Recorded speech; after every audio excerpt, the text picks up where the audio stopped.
Good morning, my friends. Welcome to another episode of the Extraordinary Family Life podcast. Man, I'm excited and fired up this morning. I love when this happens. I'm sure you do too. When you start thinking about something and your mind just kind of explodes with ideas and principles and concepts and kind of you get in your little zone and you get your genius stuff going. You come up with these great ideas and it's just fun to think about and wrap your mind around all this stuff. And so I got a question. I get questions and stuff like this all the time from from all over, right? From random people, from strangers, and then of course from my amazing coaching clients. And I got one recently from a great, awesome coaching client, and she just kind of said, in passing, like, hey, I'm doing my exercising, which is awesome, right? Doing it anyways, but I'm not really liking it. I'm not really enjoying it that much, but I'm doing it, which is huge. And so I started thinking around that principle because it comes up often of like, I just don't like it. I don't like doing these things that are good for us, right? And it's a common thing, and I deal with it all the time as well. It's like learning to want what we need, learning to love what we hate, but that's still good for us, right? And that's the key thing. We got to get clear about like what it is that's really good for us, because I think societally, socially, we end up doing a lot of things that we don't need to do. And there's like the social pressure to do it, or social conditioning. We've been told our parents did it, or the neighbor does it, or a leader, or a teacher, or parents did it, and so we get thinking that we need to do it, and that falls into that category, and we start doing it. But there's a lot of things we don't need to do. Like I think we would all be better off by cutting some stuff out of our lives and just cutting some things out. Some of the shoulds that we feel like we should be doing. I don't know. I think there's a lot of benefit of just kind of stepping away from the tribe and some of the tribal functions and some of the tribal conditioning and say, yeah, I'm not doing that anymore.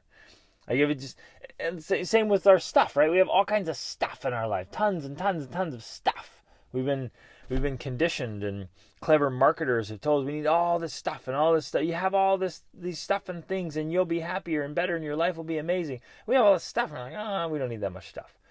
All right, so it really comes back to this principle of essentialism. We could get rid of a lot of stuff and a lot of things we're doing and cut them out. But when we get down to an essential level, there are some things, I at least in my view, there are some things we should be doing.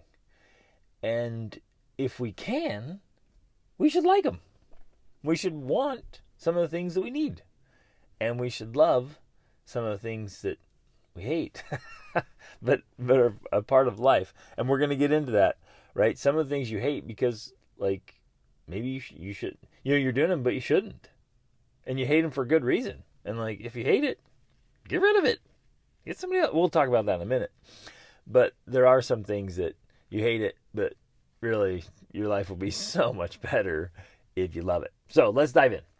And we're really going to lean into, like, exercise is a perfect example of this principle, but there's actually a lot. And in just a minute, I'll touch on a bunch of them. There's actually a lot of really wonderful things that bring us massive benefits and rewards, incredible results. And if we're going to do them, we might as well like them, right? And we might as well hit this. So, it comes up with, I need to exercise because I want to be healthy and fit, but man, I just don't like exercising. Or a major one that comes up is like morning routines. Getting up early and doing morning routines. Oh man, that stuff's transformational. That'll change the trajectory and course of your life and the outcomes. But it's not always easy or comfortable or enjoyable to get up early and to do a morning routine. That's a big one that comes up. So those are two really obvious examples for me. Eating healthy is another one, right? We'll get into all this and how to do it, but I want you to, as you're listening to this, and thank you for listening to this. Thanks for being here and being awesome.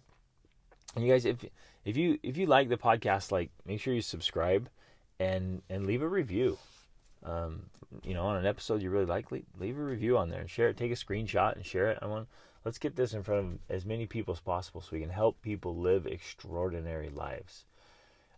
And I actually, interestingly, this kind of just coincidentally overlaps. It was several days ago. I woke up and I was like, oh man, I did not feel like doing my routines that day.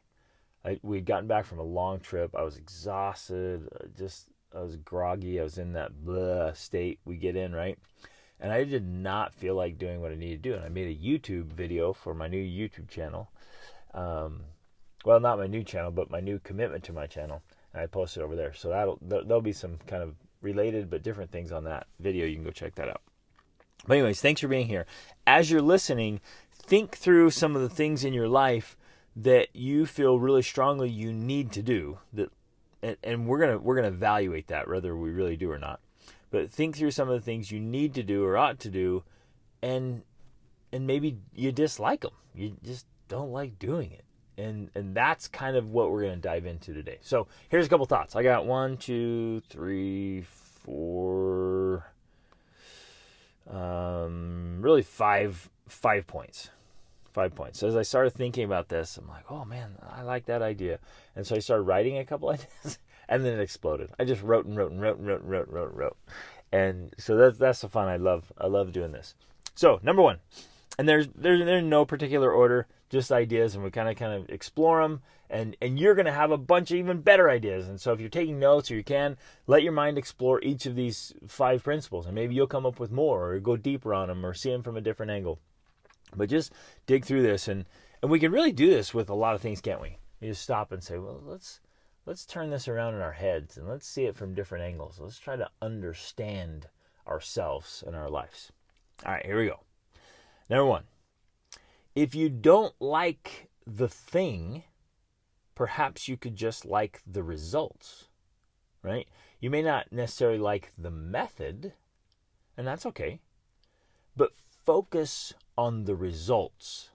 I remember reading one time somewhere that unsuccessful people focus on methods. They focus on pleasing methods, and successful people focus on pleasing results, right? Where they'll be like, well, I don't like doing the thing.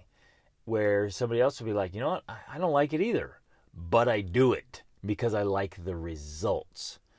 And that's the essential basis of that great essay by Albert Gray called The Common Denominator of Success. He found that the common denominator was successful people are willing to do the things that unsuccessful people are unwilling to do. So one aspect of this, and it's just one aspect, we'll get into other ones, but sometimes, and I do this too, sometimes I'm like, yeah, I'm really not enjoying the method, but I love the results.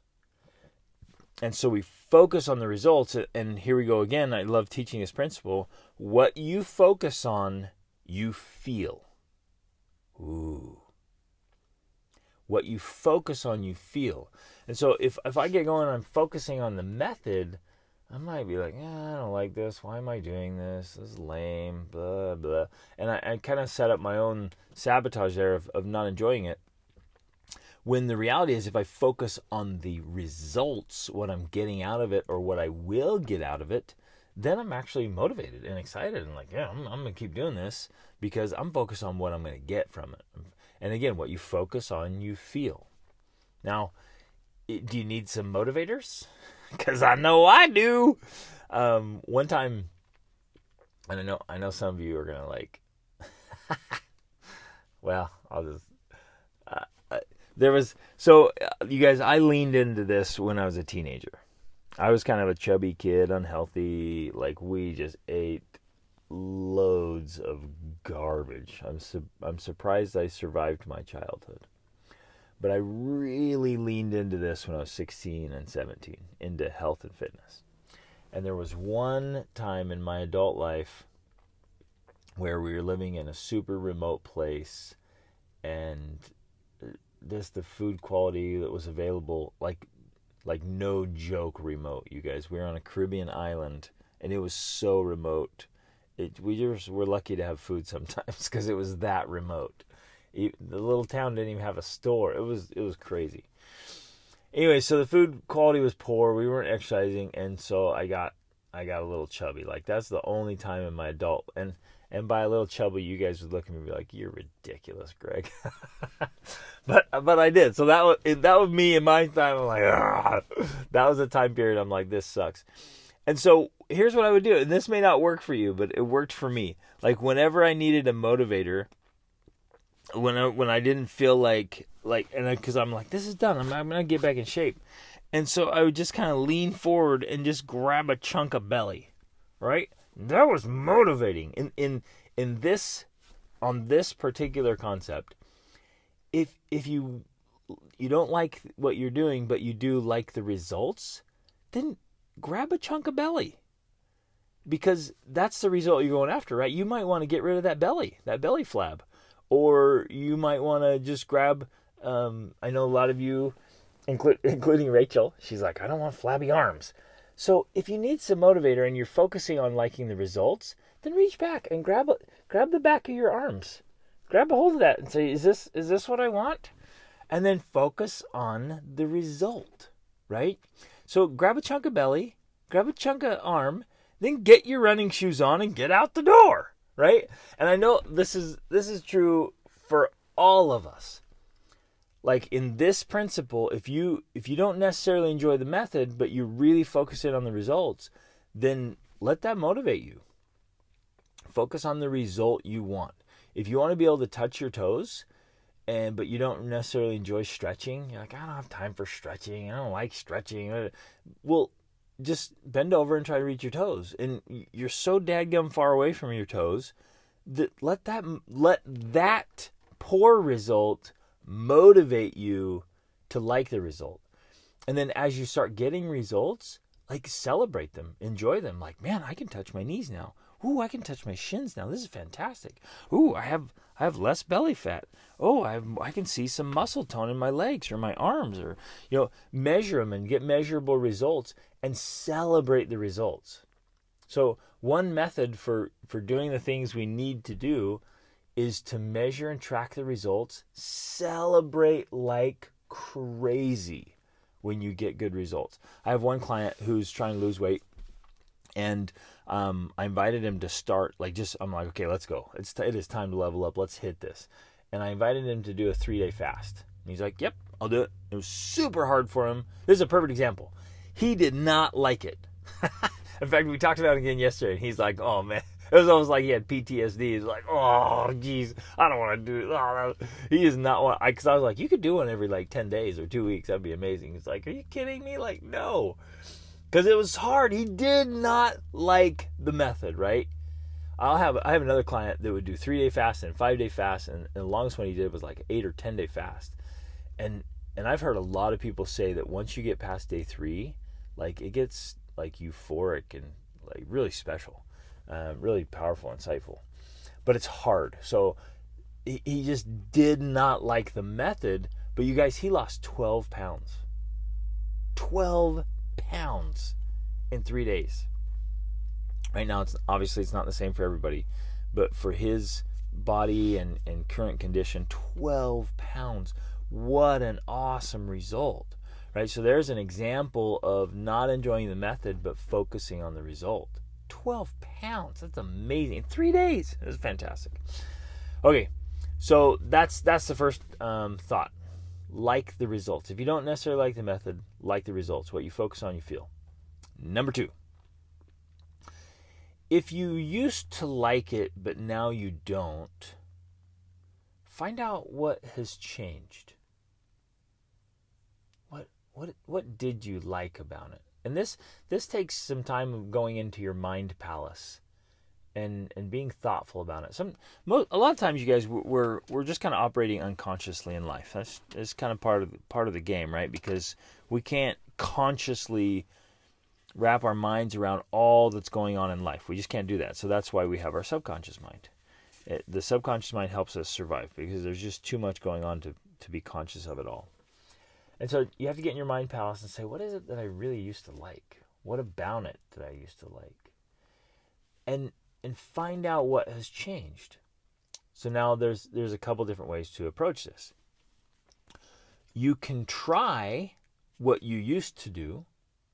So if you used to like doing a certain way, or you had, and again, you have to get really into the details. You're like, you know what, maybe it wasn't the thing, but it was the people I was doing it with. All right, find some people to do it with. Or maybe it was, the kind of things you were listening to at that time, right? Like I love listening to great audiobooks. But what's interesting, particularly when I'm working out, I like to listen to a certain genre of audiobooks. Because I've tried it with all kinds of different audiobooks, and it's not the same. So I can't just have a blanket statement of like, yeah, when I'm running or biking, I listen to audiobooks, because it's not true. Some audiobooks, I'm like, ugh, and it affects my run. And other audiobooks, I put it on, I'm like, I run like a deer. So it's the genre, and you have to get cognizant, like, what is it? Maybe it was the place. Maybe it was the conditions, the environment, the people, like I said. Like, what? Get into the details. Now, I know some of you are like, well, yeah, I used to like it because I was actually fast. Right? Well, get fast again, or at least faster. Right? And you're like, well, I'll never be as fast as I was. And, well, there are two thoughts there. Some of you, I know a lot of you said, well, I used to love dance. I used to love playing basketball or soccer. I used to love running. I used to love these things because I was really good at them. And the two approaches are, well, get good again. And here's where we got to catch ourselves making excuses. Sometimes say, well, I'll never be that fast again. Are you kidding me? Then I challenge you to find people that are older that are defying what you're telling yourself. Because we tell ourselves stories like, nah, you can't be that fast anymore when you're older. Are you kidding me? Some of the best triathletes in the world, and like Ironman level, like 50s and 60s. Right? There are people, I've met people in 70s, even 80s, that are doing seemingly superhuman things. So you can't use age as your excuse. Right? You guys ever heard of Jack LaLanne? Just look him up. That guy was unbelievable. So whenever you have some kind of excuses like, well, I can't be really good at it anymore, look up Jack LaLanne. Hey, man, amazing. Absolutely amazing. So one side is, well, if you were fast and you were good, well, get good again. Great, go for it. What a great goal. What's something to get excited about and lean into and give it some time and effort and challenge yourself again. You might have loved the challenge of it more than you thought. It might have been the competition piece of just chasing something. When we're chasing something that's hard, it lights us up. Even though, there's a perfect example, even though we don't necessarily like the method of chasing something because it's hard. But the pursuit of greatness is invigorating. And we learn to love the thing because we're chasing greatness. Ooh, well, that's good. That's good. So you could get really fast again, or you can learn, and don't cop out, don't settle for less, but you might learn to love being a little slower than you used to be, but still faster than you are now. Did you here's an example I've heard multiple times from clients. Loved to dance or perform in some way for others. Well, and so they're like, well, I don't love it anymore because I'm not performing in front of people, right? Or I've had some clients say, like, are you kidding me? I am not taking this body and performing in front of other people, right? Again, two sides of this. One is get your body back in performance condition. Do it. Like you can do it. Like go after it. And yeah, your body has changed and it's going to keep changing, but like get after it. Are there people that are your age who have a performance body?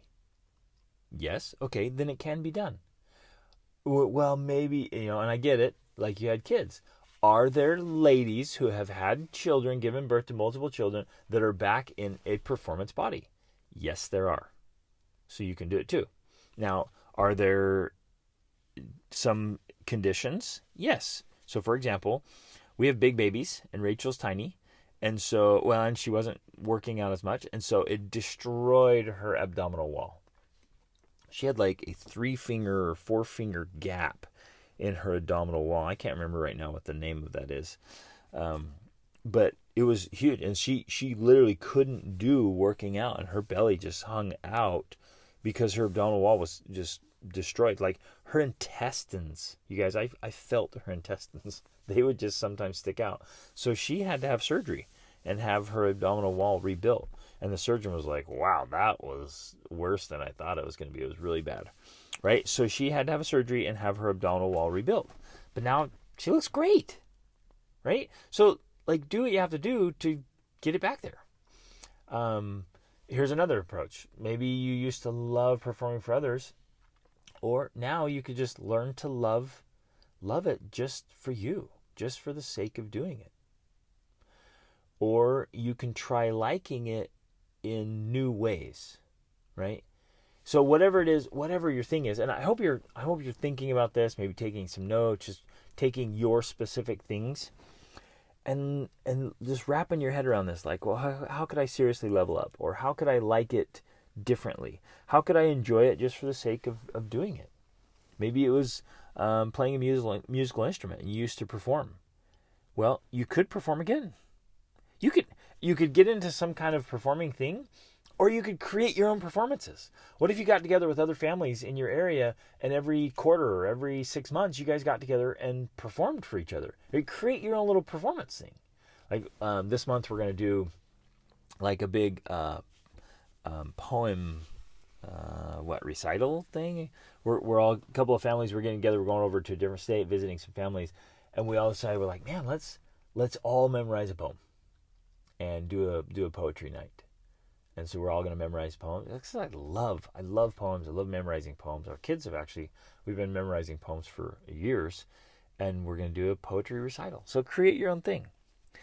You can like it in new or different ways. You could raise the bar with a race. Sign up for a race. You know, if it was some athletic thing, and maybe you used to love the competitions that would come up, right? Well, sign up for a race. There's all kinds of races and competition now. Anything from, a marathon or a triathlon. Well, there's a perfect example. One of my clients I met with yesterday, he's like, I don't like marathons, but I love triathlons, right? So the running piece of it, he motivates him when he does a triathlon. If it's just straight run, he's like, I don't like it. So get in some kind of race. That's why these things, these Tough Mudders, people are coming up with all kinds of competitions because they realize this very thing. They're like, I like the challenge of it. And so at any age, any state, wherever you are, you can find a race. Set a challenge. Hire a trainer. Get a running partner.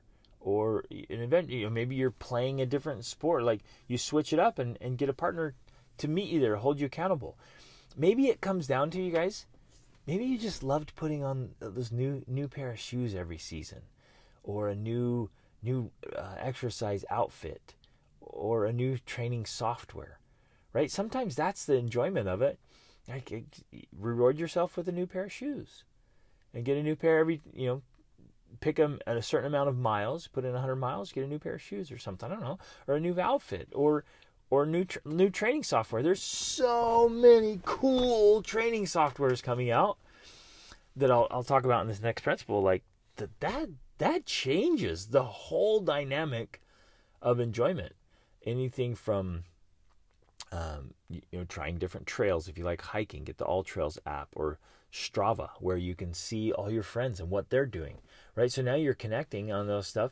All of a sudden you start to enjoy your hikes or runs more because you're connecting with other people. So, okay, here's the third thought then. So that was the second one. Third one is this, and this is a good lead in. Do something different. Maybe if you don't like it anymore, do something totally different. Maybe you used to love cycling, and you're like, I just don't love it anymore. Okay, change. Don't do it anymore. Try new things. Get really creative. And you might get creative inside that thing, or you might get creative and do something totally different. Maybe you're going to lean into swimming now. Maybe you'll get into racquetball. You can just try something completely different, or do your thing differently.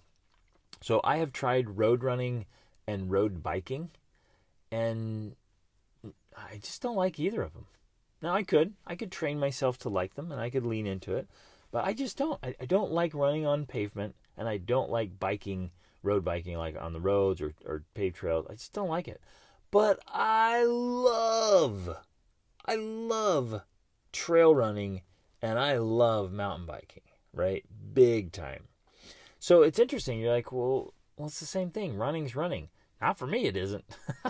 running around the neighborhood's like, oh, okay, I'll do it because I need to. Running on a trail? Oh man, you guys, I've ran and mountain biked all over the world in some of the most epic places ever.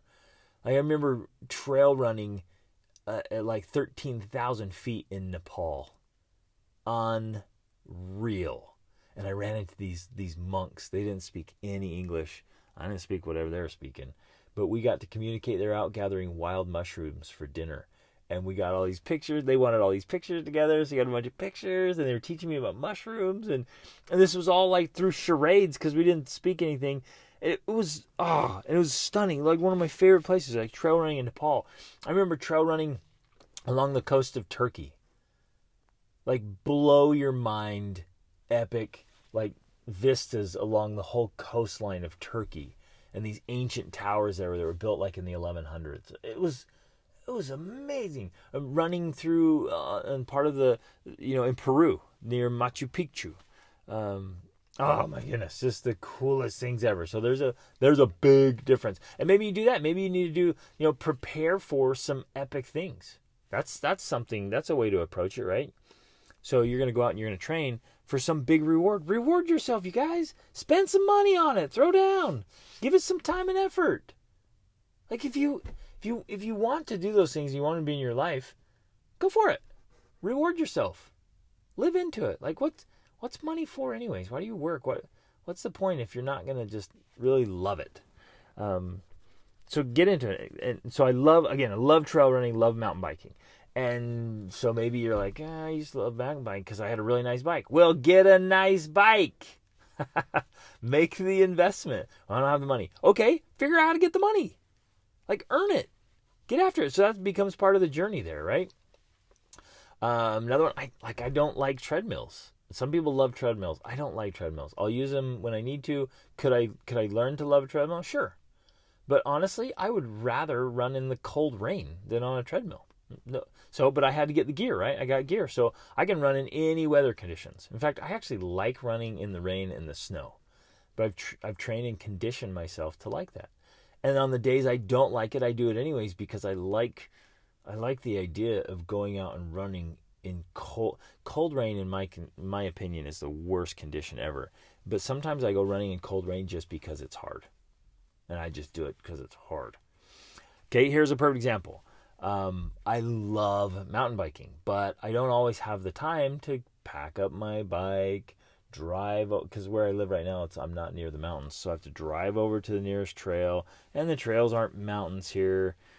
And so I'm like, it's not the same. And I have to drive, and now it's like 30 to 45 minutes or sometimes an hour and a half of driving. I'm like, I could have been done with a great workout and back to work or back to the kids or whatever. So I got a bike trainer. What? Boring. But guess what? They have the coolest software now and these coolest rides. And they have this screen, right? So again, change it up, right? So in the time it would take me to drive over and back to a trail, which I still am going to do. I still love it, biking on the trails, getting outside with my kids. But if it's just I want to get a hard leg workout, bike training, I want to sweat like crazy, in the time it would take me to drive over there back, I've already gotten in a killer workout. But they have these softwares now. The Peloton's a nice one, but there's other brands and there's deals. I actually bought a system that hooks up my bike with a smart app. And the one I love the best is it's actually, they put a really nice camera on some biker and they've biked all over the world. So far this week, I have biked in Greece. I biked in Belgium. I biked in Bavaria yesterday, southern Germany, which was stunning. One of my favorite places in the world. I biked in some epic trail in Idaho and like all over, right? And it's you're right there. Like you got this screen and you're just watching the scenery like you would see it if you were biking there. And it's got smart software, so when it goes uphill, it gets harder. It's all built into this I bought because I know some of you will ask me now. I bought the Wahoo trainer, right? It's called the Kicker, Wahoo Kicker. And I got on Facebook Marketplace, got it screaming deal for like less than half off on it, a brand new one. And I'm loving it. So then I get a ride through Bavaria while I'm listening to a really great audiobook. And because I'm not actually bombing through a trail, I can sit there and take notes. And then I bought a desk. So they have a cycling desk that fits over the top of your bike. That should show up maybe tomorrow or hopefully maybe today or tomorrow or next week, whatever. And then I can set my laptop there and I can actually get work done. So I can be just grinding it through Bavaria and taking notes and getting some work done and capturing some ideas, which I love doing that. Again, you can try whatever. Try racquetball, try tennis, try anything. Try polo, try water polo, like whatever. Just try stuff. Do something different. Change it up. Be creative. Learn to like it in different ways. That was the third thought, right? 1, 2, 3. Okay, number 4. This one's big. Train yourself to like what you need. Condition yourself to like what you must. Do you realize that everything you like or dislike is all because of conditioning? Let that sink in for a minute. This is a huge, huge life principle. Everything you like or dislike is all because of conditioning. Now, I believed for a really long time that it was just the way I was. Maybe I was born that way, right? I thought it was kind of fixed. I thought it was just there. I assumed because by the time you become cognizant, you've already had so much conditioning, so much training, like unconsciously, because you're just a kid. All you care about as a kid is like eating, playing, sleeping, like whatever. Like you're unconscious. And so by the time you become conscious, it's already so deeply ingrained, you just think, well, this is the way I am. This is me. But you don't realize you've been conditioned to that. So everything you like or dislike is part of conditioning. Everything you do is all training. Everything. No joke. This is huge. And when you dive into psychology and study this, you realize this is amazing. And it's all changeable. It's all transformable. I did not realize that I had conditioned myself or had been conditioned to it. And I learned this personally with a change in music. Right? I grew up because my family, when I was a little kid, my family, they chose to listen to a certain kind of music. Well, I grew up and I liked that music. And I just assumed like, oh, well, I can't change my likes. I just like it. Right? Because I was totally unconscious. I thought, oh, I can't change what you like. Of course you can. The only reason you like it is because you were conditioned to like it. And when I was like, I don't want to make a change, and I made a major shift in music, and I did it a couple times, and I'm like, oh my goodness. And then after a while, I really liked the new stuff, and I realized when I heard the old stuff, I'm like, I really don't like that. I had totally transformed my likes and dislikes. Well, then I realized you can do it with food. The food you like, you've just been conditioned to like it. You realize you could just stop eating that, start eating something completely different, learn to love it so much that you don't like the old stuff. I did that because I wanted to be healthier. I wanted to like something different. So I conditioned and trained myself to like it different. So I did it with food. Then I did it with style, like maybe certain clothes or hairstyle. You could totally transform that if you wanted to. I did it with my personality. I did it with places. You think, well, I only like this place. I don't like other places. And then I totally transformed that. I'm like, well, man, I really like other places and I don't like that other place. You can transform it. You can do it with people. You can do it with habits. You can do it with running, etc.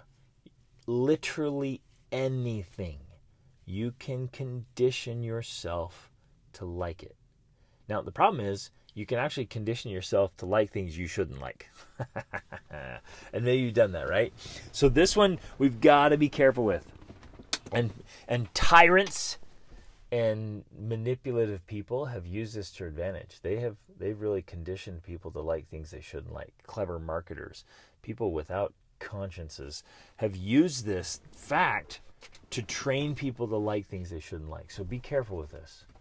In fact, you've already done it without even realizing it, or you might be doing it right now to your own children. You're conditioning them to like things that aren't going to serve them very well or add a lot of value in their lives. This works with literally everything. And sometimes it often takes like enough time. Enough time has to pass, but it can happen. So on this principle, get crystal clear about the good things you need in your life, and then condition yourself to like and choose it.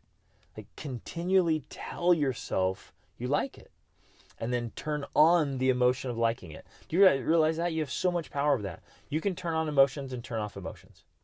We are not victims of our emotions, nor are we victims of our thoughts. We have far more control and power than we think you do. So if you want to like something, turn on the like. Turn on the emotion of liking it. You're like, yeah, but I don't.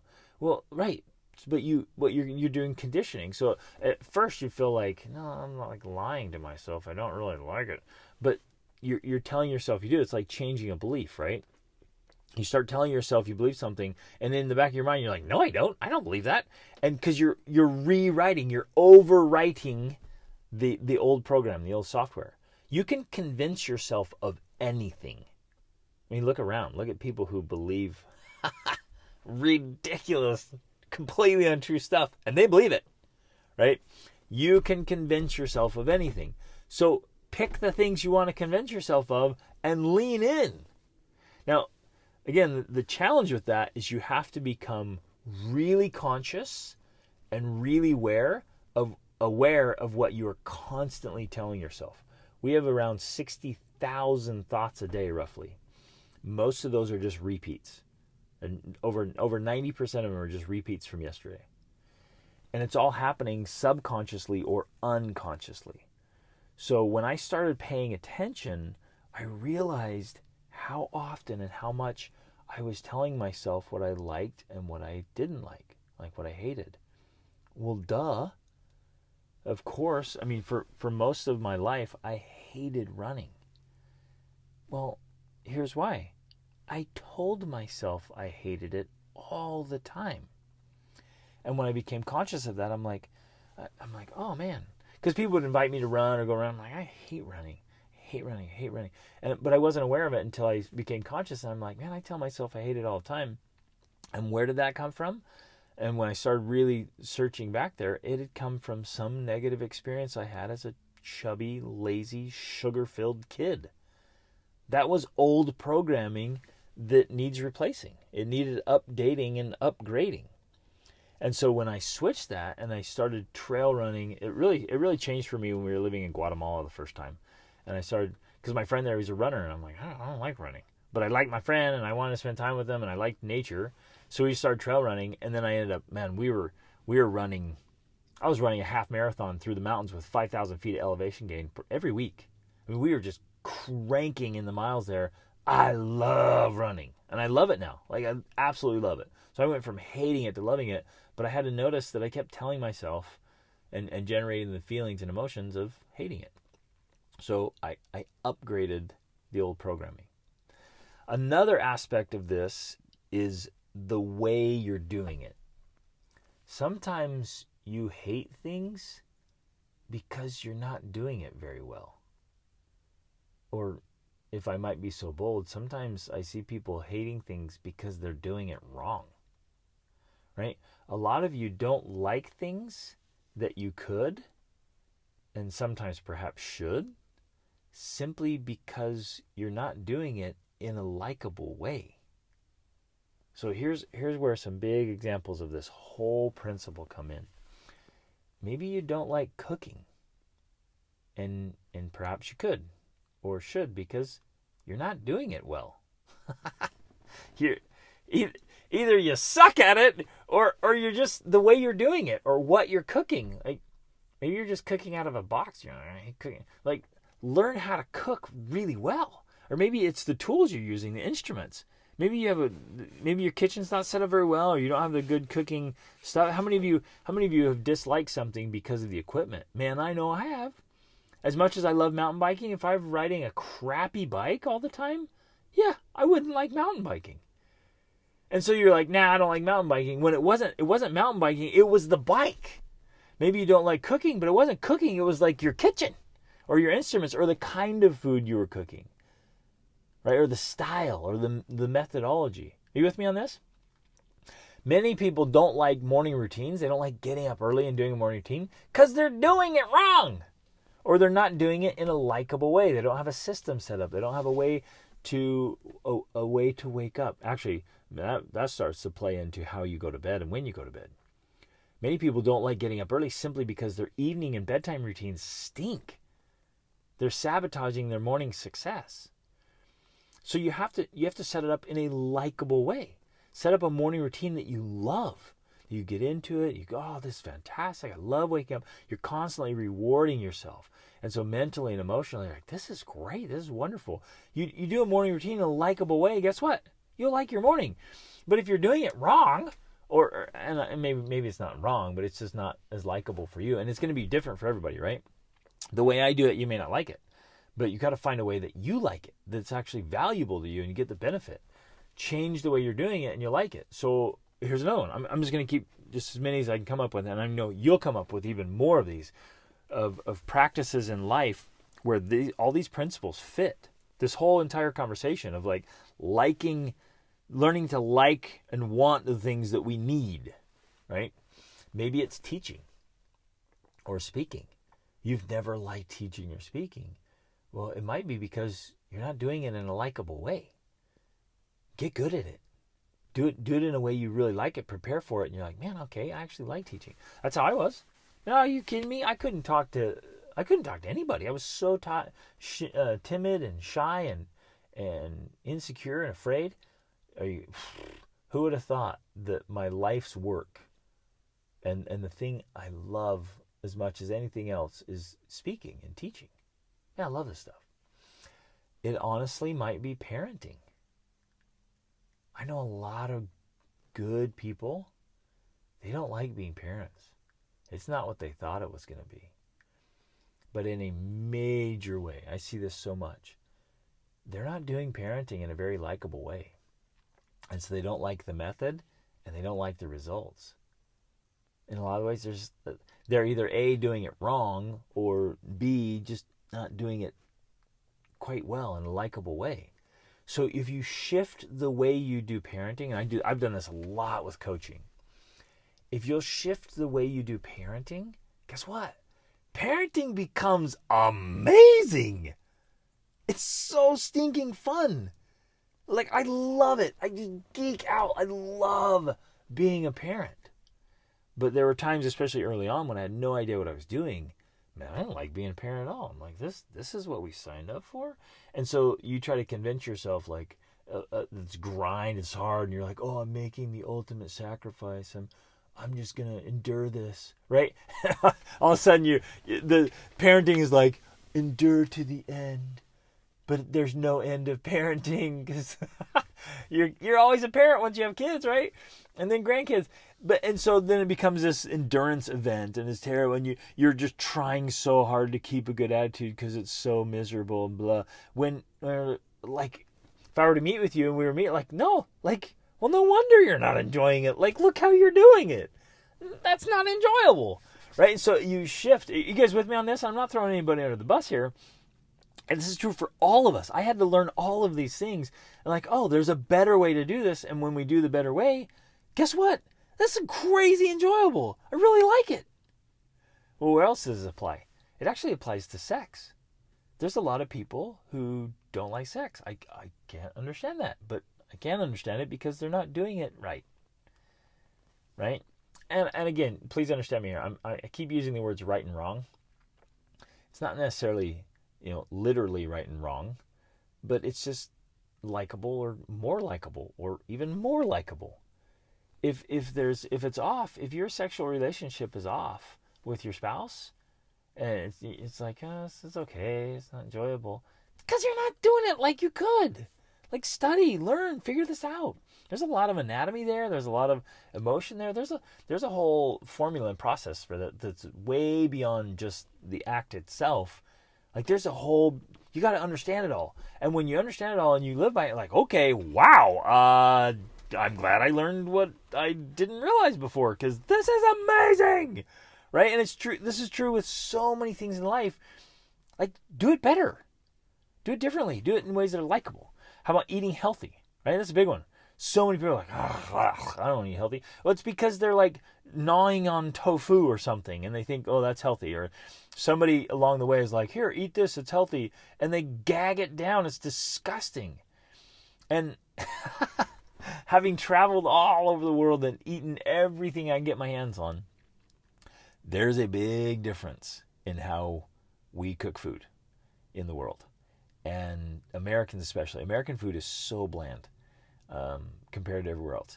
And I know that's a big generalized statement, but in general, I found that's true for us.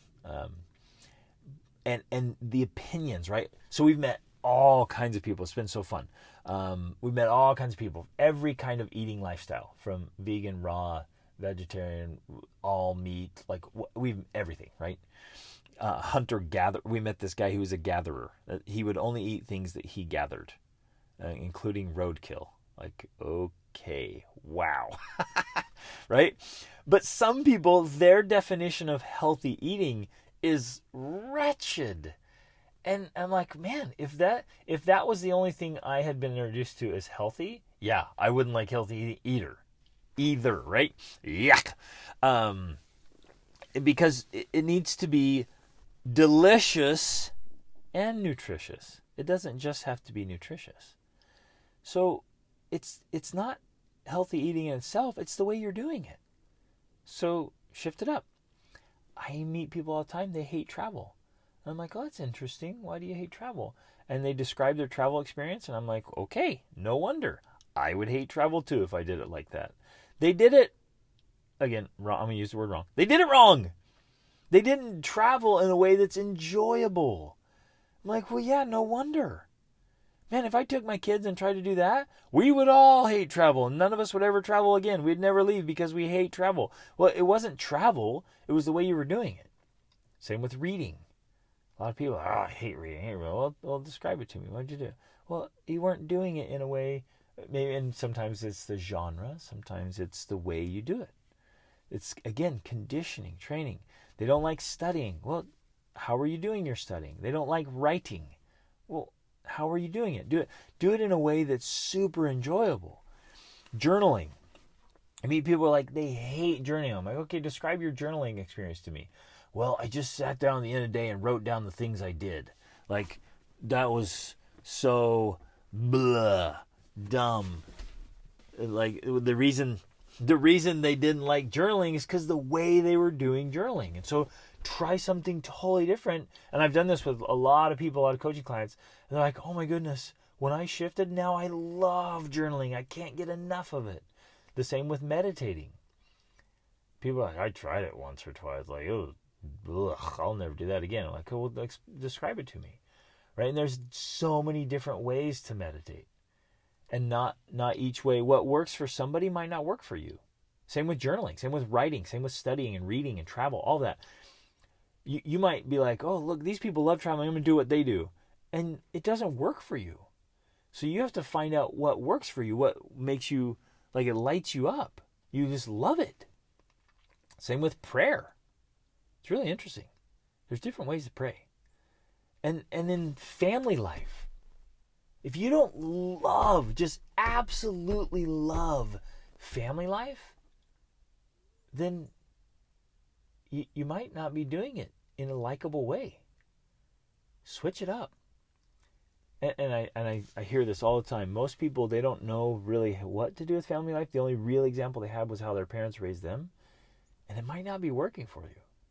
So if you don't love family life, do it differently. I got to lean on this one specifically, because most of you are, and most of the people, most of my audience are family people, right? Obviously, it's the Extraordinary Family Life Podcast. if your family life isn't extraordinary, change the way you do it. Find things that work, that are still effective, but that you actually really like. Family life should be the most enjoyable and rewarding experience of life. If you don't just love, absolutely love family life, you might be doing it wrong. Or just doing it in a way that's not likable or enjoyable or working. Figure that out. It might be the same with like investing or finances or working. If you don't love the work you're doing, find a way to do it.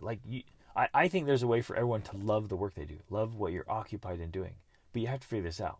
Now, a little side note in this principle here. Please outsource what you can. And this is true for all areas of life. Outsource what you can. Perhaps outsource whatever you can. And do only what you can do. Many of you aren't enjoying something. Let's say you don't enjoy exercise, or you don't enjoy family life. Perhaps you don't enjoy work or morning routines or any things we said, parenting. Not because of the thing itself, and not even necessarily because you're doing that thing in an unlikable way. You might be like, I'm doing it in a likable way. What's happening is you're so burnt out, you're crazy busy, you're distracted, you're overwhelmed, you're on autopilot or survival mode. You never stop or slow down or enjoy what you could enjoy because you're so worried about or concerned about or wrapped up in things that you personally don't need to be doing. Whoa, this is big. Is that hitting home? Who's with me on this? Let's say let's pick exercise. Let's say you're doing your exercise and you're doing it in a likable way, but you're not enjoying it. One of the reasons might be because you are so wrapped up in the other things that you have to do. So you're always thinking about it. You're like, I can't work out. I don't have time. I have to do this. Or while you're trying to work out, you're thinking about it. You're constantly going through your to-do list. You're worried about it. You're concerned about it. You're stressed about it. You can't even enjoy your workout because of all the other things. And here's what I want to lean into, just with so much love, but emphasis here. I really want to push this hard. Because a lot of people, again, training and conditioning, we have this kind of social conditioning that we shouldn't do it, or we couldn't do it. But I'm going to lean in hard here. There are so many things that you are doing that you personally do not need to be doing. My friends, outsource anything, and perhaps everything that can be outsourced.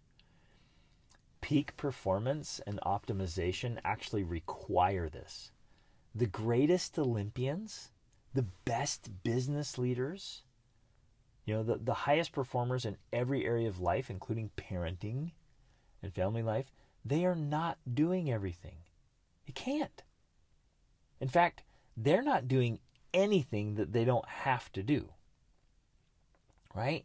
They can't afford to do that because it will inhibit their full potential. Well, guess what? You can't be the amazing spouse you could be, or the world-class mom or the world-class dad that you could be if you're spending your time scrubbing the toilet. I'm serious. Anyone can clean your toilet, but no one can make passionate love to your spouse but you. Anyone can mow your lawn, but no one can be mom or dad to your kids.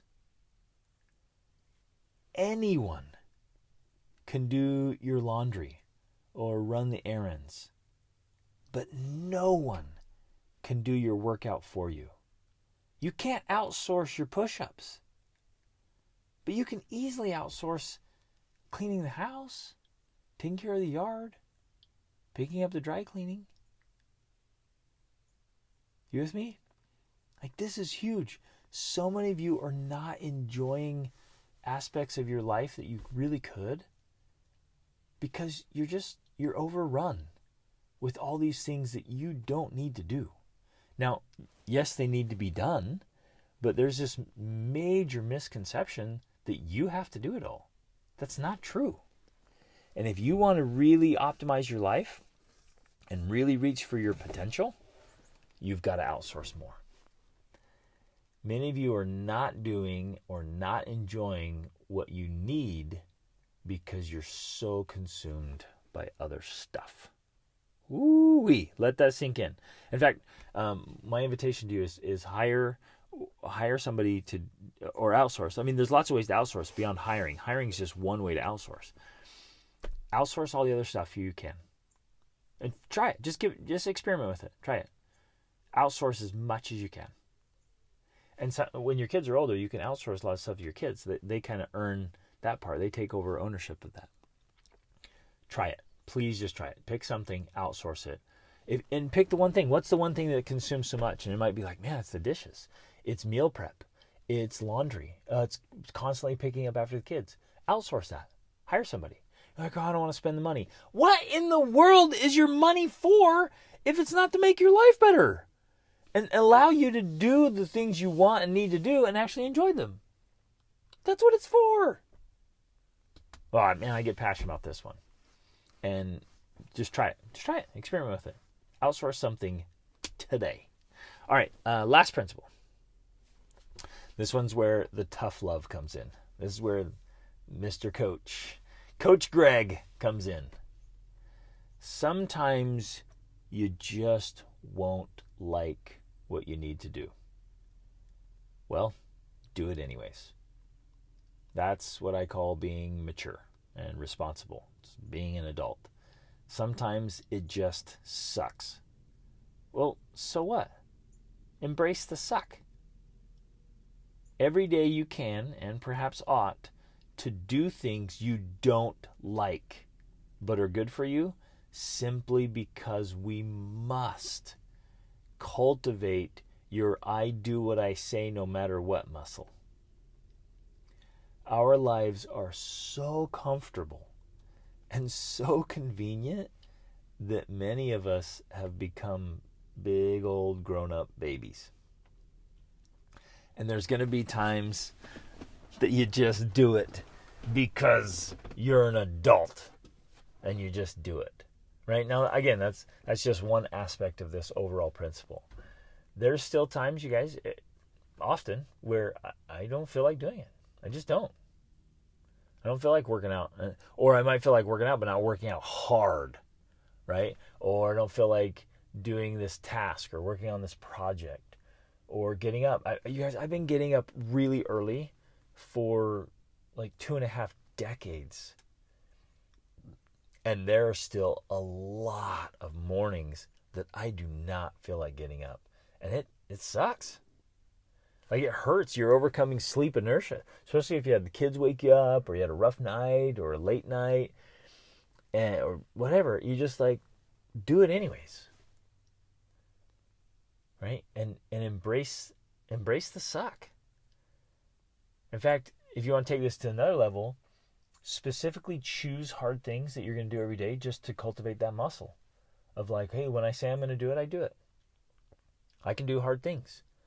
Because the easier and more affluent and comfortable and wonderful our lives are, the more we have to deliberately choose positive, good things, valuable things. You could do this with whatever and it doesn't add much value, but if you'll pick something that actually adds value to your life and you do it every day, you get tough. You get to this point where mentally, emotionally, physically, spiritually, you're like, look, I do what I say I do. That's a good thing. And if you're affluent, like I bet all of you are, and you're raising kids, you got to especially teach your kids to do this. Teach them to choose. We're not forced into it. We have to actually choose to do really hard things. So mine is a cold shower. I take a cold shower every day. Guess what? It never gets easy. I don't enjoy them. I don't like them at all. And I'm like, man, I don't want to. Every time I'm like, I don't want to do this. But I turn on the cold water and I stand there, and then I calm down my breathing and my heart rate, because it's crazy good for you. It's good for your lymphatic system. There's so many benefits of cold water. It's so, and B, so A, it's good for you, and B, it's like I want to practice every day. I want to practice doing hard things, because that's who I want to be. I want to do hard things, and I want to have that identity and that practice and build that muscle of, like, I do hard things. When I say I'm going to do it, I do it, and I get in there. So pick hard things. Learn to embrace hard things. And again, that's why I shared all these different principles, and sometimes they seem to contradict each other, and be counter. But it's the two sides to the coin. So the other principles are, like, find a way to like it, so it's really enjoyable. And then some days you're like, nope, I don't care if you like it or not. This is what I say to myself. I'm like, I don't care if you like this. Like, we're gonna do it because it's what we need to do, right? And you just embrace the suck and you get after it. And there's benefits there as well. So I hope this was super helpful in just kind of wrapping our mind around all these different aspects, all these different ideas of really learning to love and want what we need, and finding ways to really enjoy the things that ought to be a part of our lives. And you get to choose. You get to choose what really adds value to your life. Just be honest with yourself, what really adds value. And if it does, if you want to be healthy and fit, and you want to be well-read, and you want to have great relationships and a great lifestyle, then do the things that need to be done. Learn to like them if you can. And if you can't, well, do them anyways. And I mean, get some coaching, get some help, make it happen, right? But we can lean into, I wholeheartedly believe, because I've done it and I help my clients do it, there are ways to just set your life up, optimize your life. You guys know how much I love that word, optimization. There are ways to optimize your life and just smash it. Just really, really do well the things that you need to do really well. It's awesome. So, love this, guys. Thanks for listening. I didn't know I'd go this long, but I get so excited about all this stuff, as you can tell. But if you like it, be sure to subscribe to the podcast and leave a review if you like it, and share it. Take a screenshot of it, share it with somebody, and lean in. Take action today on one thing. Pick one thing, or pick a couple things if you can. What do you want to do differently? What do you want to do better? What do you want to focus on? What do you want to change up? What results do you want, and what can you do to get the results in a really enjoyable way? How can you change things around so that you are consistently doing the things you need to do, but you actually want to do them and enjoy doing them? Awesome. Love you guys. Remember, life is what you make of it. And make it awesome, right? It'll be whatever it is. And we're always training for greatness. And it all comes down to that training, that conditioning. And we'll rise. We don't rise to the level of our expectations. We fall to the level of our training. So let's make the training happen in all these areas of life. Love you guys. Reach upward.